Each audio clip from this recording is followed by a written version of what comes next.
ইসলামের ইতিহাসের প্রথম মসজিদ, যে মসজিদের ভিত্তি স্থাপনে স্বয়ং অংশ নিয়েছিলেন মহানবী হযরত মুহাম্মদ সাল্লাল্লাহু আলাইহি ওয়াসাল্লাম।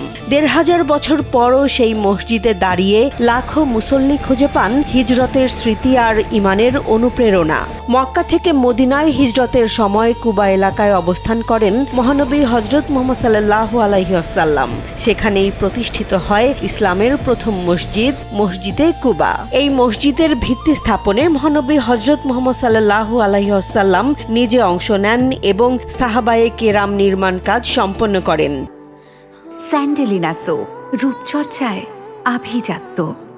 মসজিদে নববী থেকে প্রায় ৩ কিলোমিটার দূরে অবস্থিত মসজিদে কুবা সময়ের সঙ্গে একাধিকবার এর সংস্কার ও সম্প্রসারণ হলেও ইসলামের সূচনা লগ্নের স্মৃতি আজও অমলিন রয়েছে এই পবিত্র স্থানে। প্রতিদিন বিশ্বের বিভিন্ন দেশ থেকে মদিনায় আসা মুসল্লিরা মসজিদে কুবা ইবাদত করতে ছুটে যান। তাদের কাছে এটি শুধু একটি মসজিদ নয়, বরং হিজরতের ইতিহাস, ইসলামের সূচনা লগ্ন এবং মহানবী হযরত মুহাম্মদ সাল্লাল্লাহু আলাইহি ওয়াসাল্লামের স্মৃতি বিজড়িত এক পবিত্র নিদর্শন।